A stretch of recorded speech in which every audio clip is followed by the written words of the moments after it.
Hey guys, okay, so today's video is going to actually be a video that a lot of my fellow business owners requested. This is a video about how I opened my first 6-chair salon, fully booth rental, and I did it in less than 3 months with under $10,000. Now, a lot of people have been trying to open salons, or they want to open salons, and there's really no blueprint to doing it. So this video is actually going to be broken down into parts. So this is going to be part one, and part one we're going to really be focusing on the groundwork and how I led up to even opening a salon, or even deciding to make the decision to open a salon. I have always been one who I've worked in traditional salons. A traditional salon is one that's booth rental, like the one that I own now. I've also worked in suites, where it's almost like you're your own business owner, but you're in one big place and you're basically just paying for that particular space. Both were okay. But my only issue with the traditional salon was I felt like I couldn't give my ideas out because number one, it wasn't my space. Number two, it was always some type of politics. And when I say politics, there was always some type of mix-up going on, whether it be drama with other stylists, or this stylist doesn't like that stylist, or this stylist was soliciting clients from another stylist, all of those things. So that's when I made the decision that I wanted to go into the suites and just be by myself, build my business from there, and then make the decision, to move forward at that point. My mindset at that point was not to ever open a salon. I always told myself that I needed at least $50,000 to open a salon. I am here to tell you that that is a lie. I opened my salon and I did it the smart way. I was always, as a child, I was taught that, oh, do everything cash, cash, cash, cash, cash. Businesses don't run that way anymore. You can't give out all your cash flow and then worry at the end of the day because you don't have any money in the bank to take care of the bills. So that's why I decided to just, one day it was so much drama, even in the suites. I just woke up and I was like, listen, I can't do this anymore. I have to find my own place. I have to find my own thing. I actually hired a realtor, or a commercial real estate person, to go out and look for a place for me. Now, that does not mean you don't have to do any legwork. I am a very get out there and go kind of person.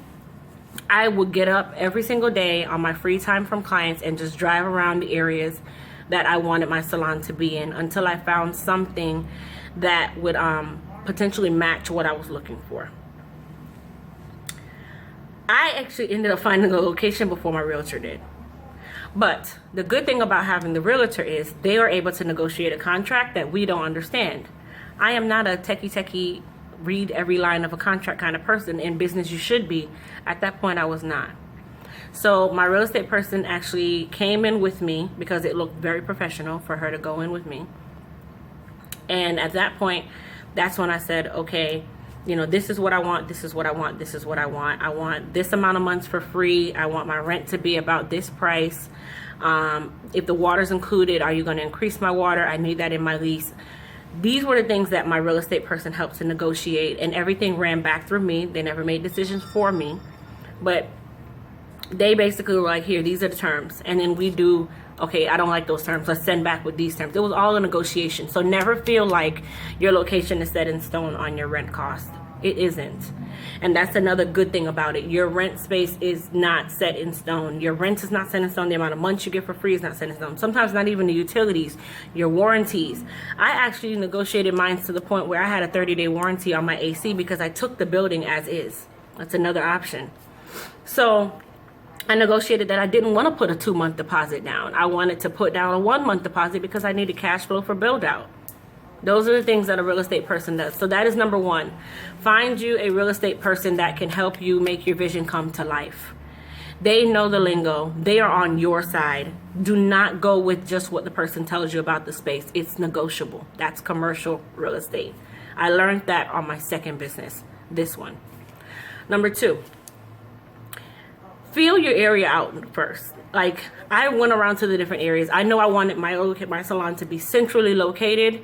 I know I wanted my salon to be in a nice area, but I did not want to spend a lot of money. The area that I'm in is considered to be College Park. Now, am I in the heart of College Park? No. And when I say College Park, I mean Orlando, Florida, not Atlanta. I am actually on the edge of College Park, but I'm still considered to be College Park. I can start there. I don't have to run and get a $33 per square foot location. I can get a lower end location in the same area that can use the same name, that still carries that same value, and still pay less than College Park, the heart. So that was number 2. I found my location in a place that I liked. Number 3, I started to really do my legwork on my furniture. At the end of this video, I will show you what my furniture looks like, what the location looks like, everything. And it's really what I envisioned it would be. Now, my furniture that I wanted, I didn't go out and buy Belvedere furniture on my first go around. This is my first salon. It's my first location. And like I said, I started this salon with less than $10,000 in my pocket. I went to the hair show. I looked at all the deals at the hair show because, you know, sometimes you get great deals at the hair show. At that point, my credit was not the greatest, but I did not want to put $10,000 into furniture. I needed the $10,000 for my build out. Build outs alone cost me about $10,000, okay? I went to the hair show and I saw Cosmoprof. Typically, the bigger vendors have what they call in-house financing, or they have companies that they deal with that will allow you to lease the furniture to own it. I found Cosmoprof. Cosmoprof was having a major sale at the hair show where everything was almost 40% lower than what it would be on a normal day. At that point, I walked up to the lady. They were very rude, but it didn't matter. And I said, hey, I want to find out if you guys do financing here. She was kind of like, oh, you know, yeah, we do it, but we're really busy right now. I don't really care that you're really busy. I need to find a financing person. You have to be very stern in this business. Don't let people run over you. Okay, I know what I needed. I don't care about your attitude. I went straight forward and I took her head off at the same time. I need your financing person. I'll wait right here. No problem. Thank you. So the financing person called me because I went around to that booth 3 times after I picked out all the furniture that I knew I wanted so I could see how much I really needed. My furniture came out to about $6,000. This is why I tell you, don't just rush and put all your money in just because you want to do cash on cash business. It's okay. I am now doing a lease to own option. It's my furniture. I have insurance on the furniture. I pay a monthly price on the furniture, and I'm only doing it for 2 years. 2 years. My financing cost was extremely low. It was almost to the point where I was like, man, if I had put out this money, I would only be saving about $500. It's not worth it. Make your cash flow, pay your bills as you go. And that was my motto. Now, if you're one who wants to do it in cash, by all means. I wasn't one of those. I needed my $10,000 to do build out. I needed to do my floors. I needed to do plumbing. I needed to do painting. I needed to do lights. Unless you get a salon that's already pre-set up, I didn't. I took a thrift store and turned it into a salon. My walls had to be painted. I had to build walls. I had to get permits. I had to get permits for plumbing, electrical. I had to change the bathroom, change the toilet. I had to make sure that my plumbing fixed for what I needed for. So far, I've even had to buy a new hot water heater because I needed a bigger heater to support my load. I only have 6 stations in here. And right now, it's not full 100%. But I'm making sure that I can pay my bills. I made sure that everything lined up so that when it was full, I could make a profit. But when it's not full, my bills are still paid. So make sure you figure out your metrics of how much your rent is. Don't go and get a $3,000 rent trying to rent 4 booths at $150 a week. You are going to go broke and close early. There are plenty salons here in this city, in Orlando, that have opened and have closed in less than a year. I have not hit my year yet. I have just hit month 5 of being in my salon. But I am not at a struggling point. I am actually doing very well, and it's myself, another stylist, and a makeup artist.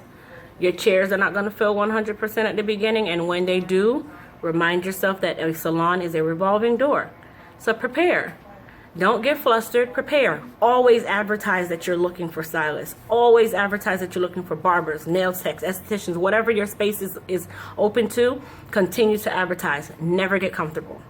I advertise every single day that I need a stylist. Even when my chairs are full to the brim, I'm still going to be advertising, because that stylist may leave. That makeup artist may leave. That chair may empty. That person I might have to fire. I need to fill my chairs. So that comes down to the point where you determine if you want to do booth rent or commission. I did booth rent because I'm a starting salon and I am not comfortable with commission just yet. I started with booth rental. When I finished my build out, I had spent about $11,000 between Home Depot, Lowe's, commercial equipment, all of that good stuff. I spent about $11,000, not including my furniture. The furniture I leased, and I paid $240 a month for the next 2 years. And the furniture is all mine. I have insurance, I have internet, I have cable, I have phone. I made sure that I had all the things that my clients would need and my stylist would need. You want to make sure that you're catering to who is working for you and who is also coming to the people that are working for you. So my clients come in, they have Wi-Fi, they have access to the internet, they have all of that good stuff.